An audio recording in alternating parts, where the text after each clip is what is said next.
This stretch of land doesn't look extraordinary at first glance, but nearly 2 centuries ago, families passed through here, under orders, not by choice.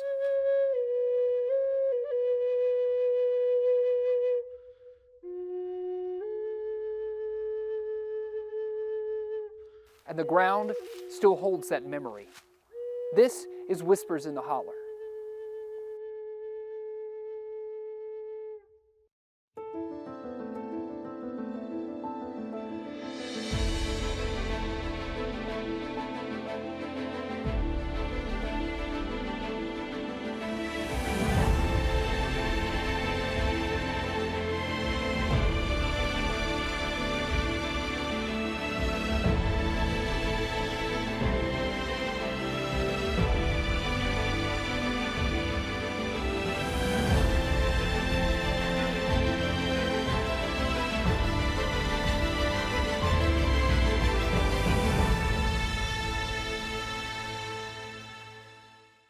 John, what is the mission of the Arkansas Trail of Tears Association?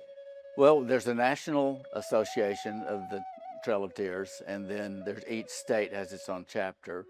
So our mission is the same, and it's to preserve, to protect, interpret, and promote the Trail of Tears through the state of Arkansas. Rafi, where does the Trail of Tears sit in U.S. history overall? It's an iconic, name that has large in historical memory, and it is, I think, the symbol, the moment that most people think of as representing the relations between the United States and American Indians. Now, of course, it pertained to 5 particular tribes. It was not to all American Indian tribes across North America, but that moment represents how we remember the relationship between the indigenous people and, of course, U.S. American government. There's a lot of responsibility interpreting the history today. I think it's definitely one of our goals as a museum to tell things accurately as we possibly can. And sometimes that is a little difficult whenever we're kind of dumbing it down into a 140-word, little card, a label.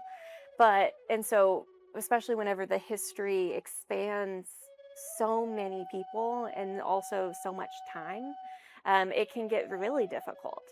But we do our best to kind of represent like the big highlights along, histories like that.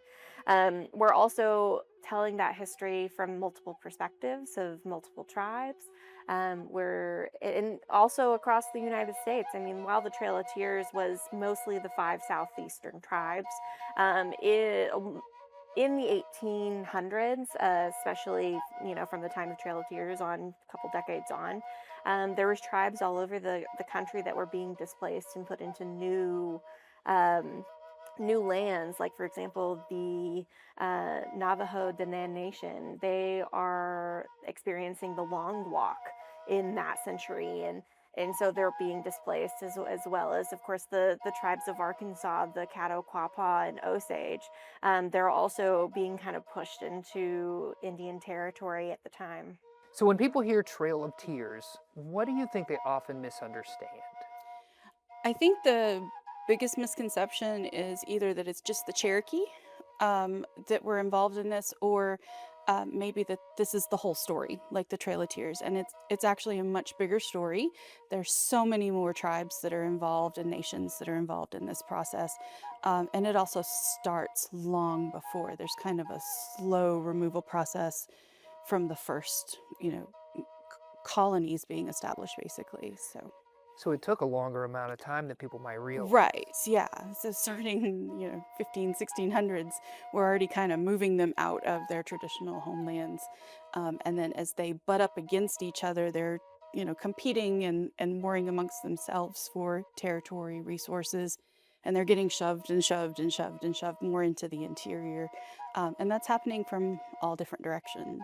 There's stories that need to be told because they suffered and died and survived. Right. So it's got all those elements of a great story. It's a human story, and the human story, isn't it? Yeah, it's drama. Yeah. Coming up, The five tribes that we're talking about are the Cherokee, Choctaw, Chickasaw, Creek, and Seminole. And they're throughout what is now the southeast United States, across multiple states in the southeast, or what would be multiple states. But at that point, you know, Georgia is the kind of one of the hotbeds, one of the key areas where a lot of this is going to take place. And later, They had to leave behind all of their possessions. You know, when we think about overland journeys like the Oregon Trail, Butterfield, all of that, you're thinking about, yeah, they left with minimal possessions, but they didn't get to bring anything. So then they're coming across, they're leaving in October. Think about the weather in October. We don't have snow as often as what we used to in October, but there was snow.